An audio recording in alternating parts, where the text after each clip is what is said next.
그 사람의 사생활을 까발리는 게 아니라 사마리아 역사를 이야기하는 거예요. 예.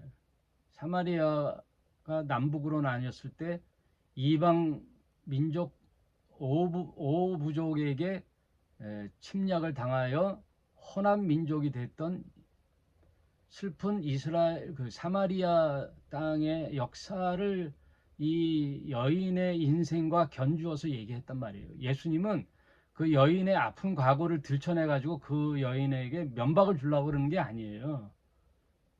왜 유대인과 사마리아가 이렇게 원수지간처럼 전했느냐는 근본적인 문제를 건져내시면서 지금 있는 그 남편도 남편이 아니니 진정 너에게 참 남편 신랑이 올 때가 있다.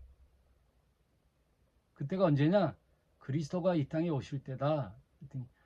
예, 맞습니다. 그리스도가 오시면 그분이 나의 참 구원자요 메시아가 되겠습니다라고 메시아를 기다리는 이 수가성 여인에 대한 그 답을 예수님이 주잖아요. 그리스도. 그 그리스도 기다리는 그 그리스도가 바로 나다 그러니까 깜짝 놀라잖아요. 그래서 랍비에서 선생님에서 선지자로, 선지자에서 그리스도로 점점점 이 여인이 눈이 뜨게 되면서 먹으려고 했던 야곱의 우물에 물을 내려놓고 물동이를 내려놓고 다른 박질내서 마을에 가서 내가 그리스도를 만났다 하여 많은 사람들을 데리고 예수님을 사마리아로 초청하여 며칠을 거기서 거하면서 하나님 나라 복음을 전해달라고 초청을 하잖아요. 그런 모든 이야기들을 스토리텔링을 했단 말이에요. 그러나 그 안에는 예수님의 로기온이 있는 거예요. 그러니까 여러분 성경을 보면 마태, 마가, 누가, 요한처럼 그 상황을 여러 가지 상황 그 기자들처럼 단문 여러 상황들을 기록해서 이렇게 짜집기를 하는 거예요. 짜집기를 하면서 스토리텔링을 엮어 나가는 거예요. 그거는 저자의 몫이에요. 예수님이 이렇게 기록하라 그런 게 아니라. 그러나 성경의 대전제는 성령의 감동으로 기록했다는 거 아니에요? 그래서 스토리텔링도 신뢰가 가지만 사실은 에키스인 예수님의 로기온이 진짜란 말이에요. 로기온. 그래서 제가 왜 도마복음 얘기를 하냐면 도마복음은 스토리텔링이 없어요. 오직 114가지의 예수님의 로기온만 모아놨단 말이에요. 그래서 그 로기온을 듣고 그 로기온을 읽는 오늘날의 현재 독자들, 저와 여러분들이 얼마든지 스토리텔링을 얘기할 수 있는 거예요. 예수님이 이런 말씀을 왜 했을까 하고 묵상을 하고 내 삶에 적용을 하고 하는 스토리텔링은 내가 할 수 있는 일이에요. 그러니까 성경은 저자들의 어떠한 확정된 말씀에 갇혀있지 말고 예수님 말씀하신 바에 대하여 얼마든지 우리가 상상력을 펼쳐나갈 수 있고 또 말씀의 진위를 한번 살펴볼 수가 있고 이 말씀은 나의 적용은 어떻게 해야 되는가라는 그런 아주 귀한 질문이 될 수가 있죠. 그래서 도마복음에 뭐 100% 거기에 우리의 신앙을 초점을 맞출 건 아니지만 우리가 기본적으로 알고 있는 사복음서를 토대로 해서 도마복음에 대한 역사적 유래와 또 도마복음 속의 내용과 사복음의 공통된 부분이 있을 거 아니에요. 많은 거의 3분의 2가 공통된 부분이거든요. 그 말씀을 또 새로운 시각으로 볼 수 있는 그래서 예수님의 이 사복음서의 말씀이 더 풍성해질 수 있는 그런 계기가 되는 거죠. 우리는 그런 자유로움이 있어요. 말씀이 길어졌는데요. 여러분 신앙이라는 건 자유로움이에요. 오늘날 문제가 가장 큰 문제가 뭔지 아세요? 가짜 뉴스예요. 가짜 뉴스. 왜곡되고 편집된 가짜 뉴스, 편향된 가짜 뉴스. 지금 기독교가 왜 욕을 먹느냐? 왜곡된 말씀의 해석을 목사들이 무턱대고 강단에서 선포함으로써 가짜 뉴스를 발생하여 그거를 분별할 능력이 없는 신자들이 아멘 아멘으로 해서 아 성경은 이런 건 얘기구나 하고 자기가 확인할 게 아니라 다 목사 얘기에 이게 성경을 보는 가치관이 형성됐단 말이에요. 너무나 큰 폐예요. 여러분, 예? 수많은 목사들이 어설프게 성경을 보고 해석해서 그 말씀이 진짜인 양 가짜 뉴스. 지금 성경뿐만 아니에요. 종교뿐만 아니라 모든 게 가짜 뉴스가 이 땅을 이렇게 어지럽히고 있는 거예요. 특히 유튜브에 보면 어마어마한 가짜 뉴스가 나와요. 그들의 이익을 위하여 사실을 왜곡한단 말이에요. 메이저 신문 뉴스들 다 믿을 수가 없잖아요. 가짜 뉴스가 아주 넘쳐나잖아요. 오늘 현대에 사는 저와 여러분들이 이 온갖 미디어 시대에 사는 여러분들은 미디어 홍수 속에 물은 넘쳐나는데 먹을 물이 없는 거죠. 여러분 홍수가 나서 비가 무지하게 와서 흙탕물이 막 온 사방에 펼쳐 있는데 그 먹을 수 있어요? 못 먹잖아요. 오염된 물이라. 네, 물은 많은데 진짜 생수는 찾기 어려운 시대가 됐단 말이에요. 유튜브만 열어보면 세상에 온갖 목사들의 설교가 흘러나오죠. 넘쳐나와요. 그럼 무턱대고 들으면 안 된다는 거예요. 다 왜곡되고 오염된 가짜 뉴스가 너무 많단 말이에요. 100% 다다 그렇게 얘기는 안 하는데 너무 많은 거예요. 이번에 대선을 통하여 정치 이야기도 너무 가짜 뉴스가 많듯이 지금 우리 신앙 성경을 얘기하는 이 방송도 보면 너무 가짜 뉴스가 많아요. 여러분 오늘날도 현대에도 11조를 내라. 그건 진짜 뉴스입니까? 가짜 뉴스입니까? 예? 가짜 뉴스가 너무 많단 말이에요.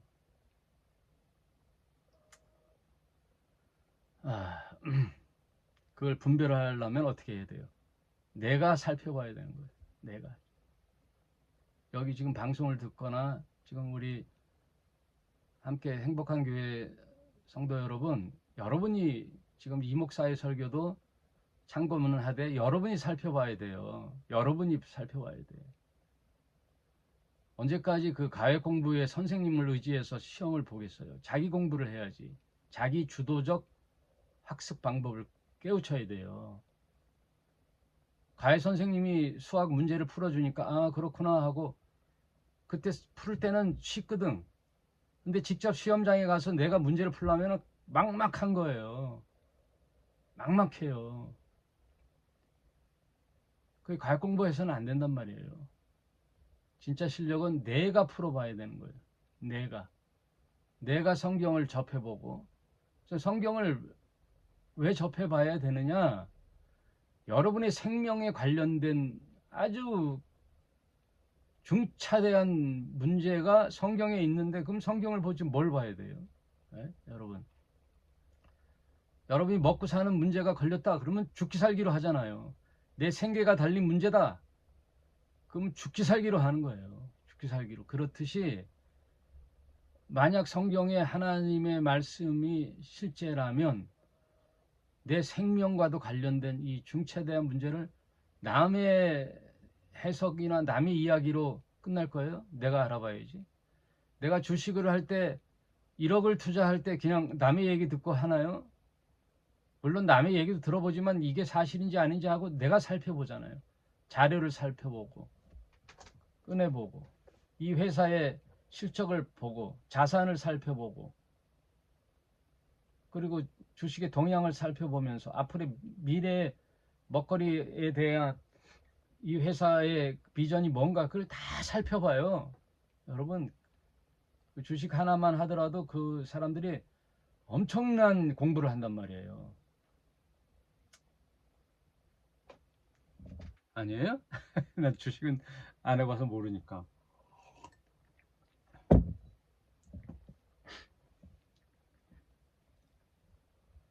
왜 내 생명과도 같은 내 돈 1억을 투자하는데 그냥 하겠어요? 안 하잖아요.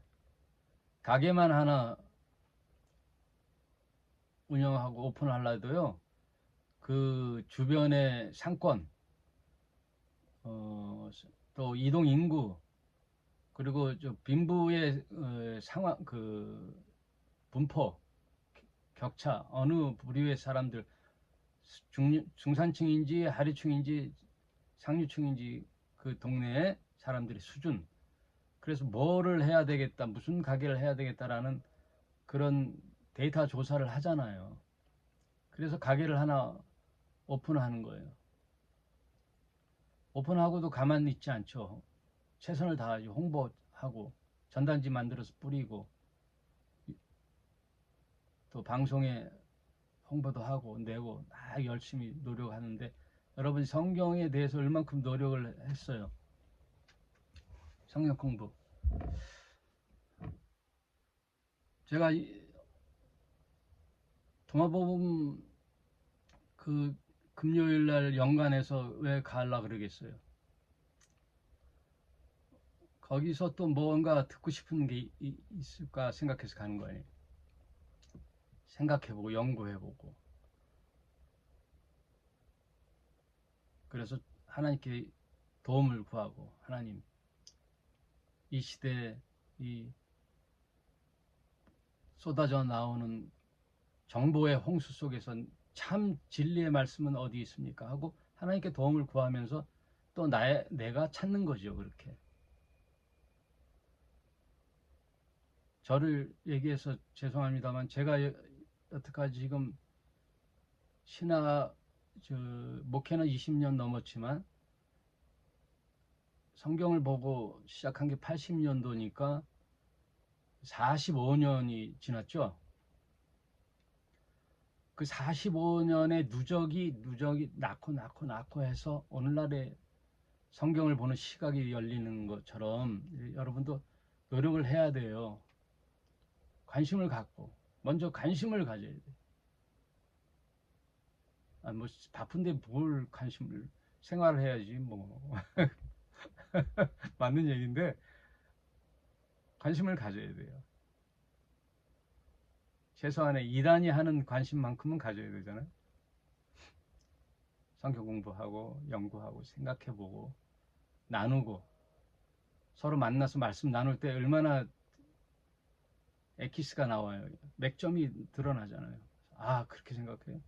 어저께 산막골에서 했던 얘기만큼이라도 어, 서로 저분에게 내가 또 이런 생각을 하시는구나 하고 또 이렇게 생각해 볼 수 있는 만남이 되잖아요.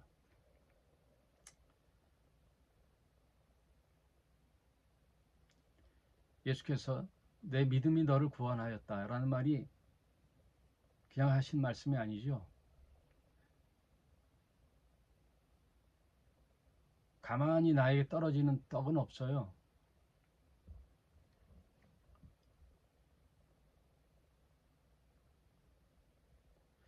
아무튼 그 잠깐 성경을 보는 팁을 말씀드렸고, 오늘 이제 6장 들어가지도 못하고 끝나게 됐네. 6장은 디테일하게 이제 설명해 주신다 그랬잖아요. 우리 일상 속의 예시. 그래서 바리새인들의 기도 모습이나 구제에 대한 얘기를 하면서 우리 일상의 디테일한 면을 지적하시는 거예요. 6장 1절, 사람에게 보이려고.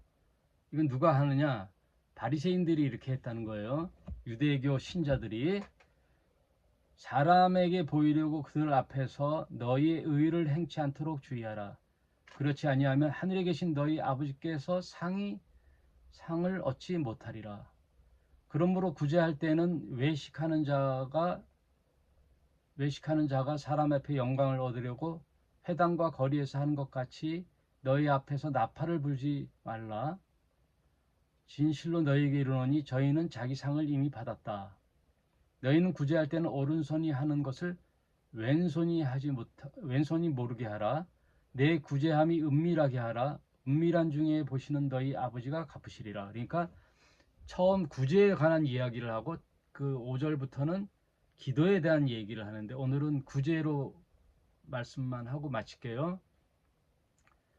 이 말씀이 5장의 말씀하고 충돌이 돼요.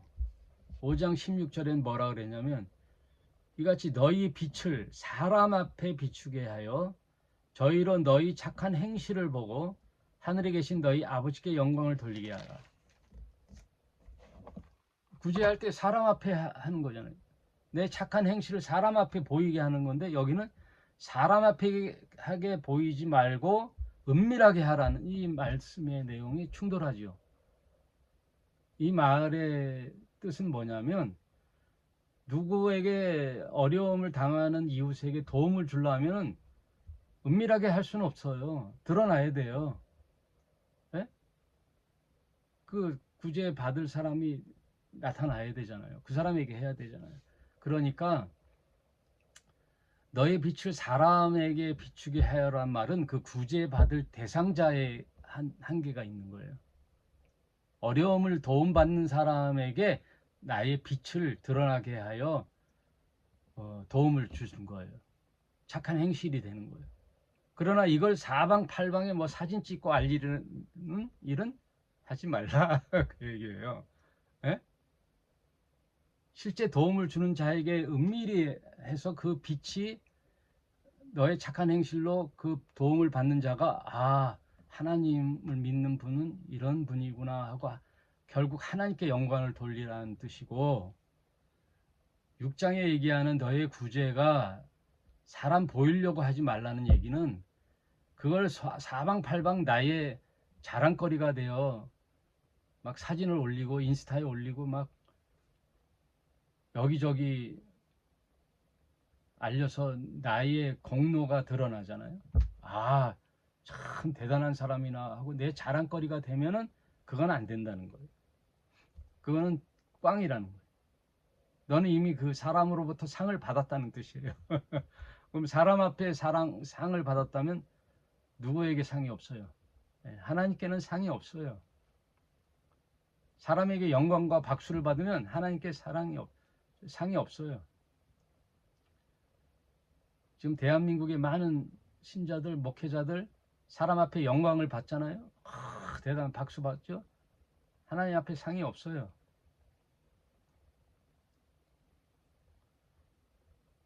그러니까 누구에게 구제할 때는 은밀하게 하라. 은밀하게 하라.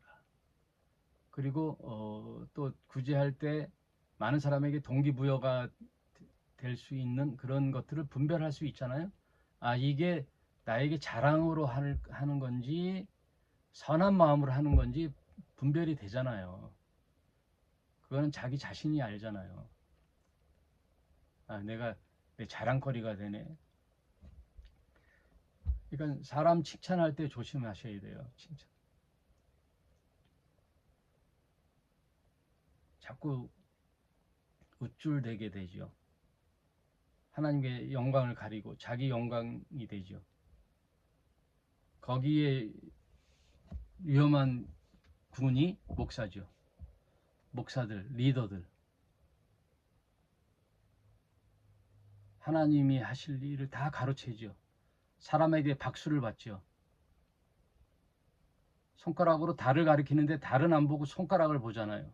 왜? 손가락에 온갖 무슨 빨간색을 칠하거나 파란색을 칠하거나 매니큐어를 칠하거나 막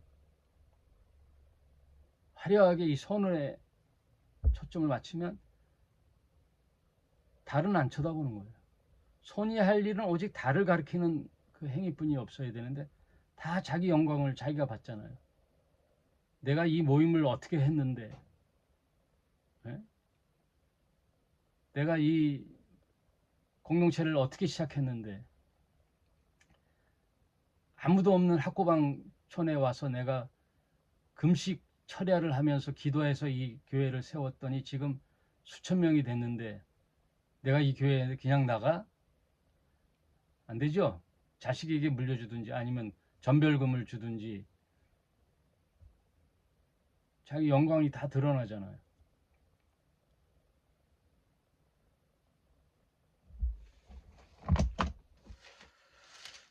몇 장에 있더라 그게. 맡은 일을 하고서 난 후 누가복음에 있던 것 같은데.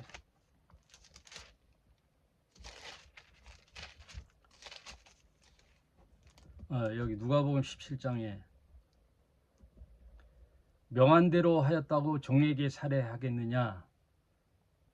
이와 같이 너희도 명령을 받은 것을 다 행한 후에는 이르기를 우리는 무익한 종이라 우리의 하여야 할 일을 한 것뿐이니이다 할지니라. 종이 무슨 뭐 영광이 있어요? 주인이 나를 높이면 높이는 거지. 종은 마땅히 할 바를 하고 성과가 나도 뭐라 그래? 저는 무익한 종일 뿐이에요. 더 성과를 낼 수 있었는데 못해서 아쉽습니다 하고 무익한 종입니다. 당연히 할 바를 했습니다 라고 해야지.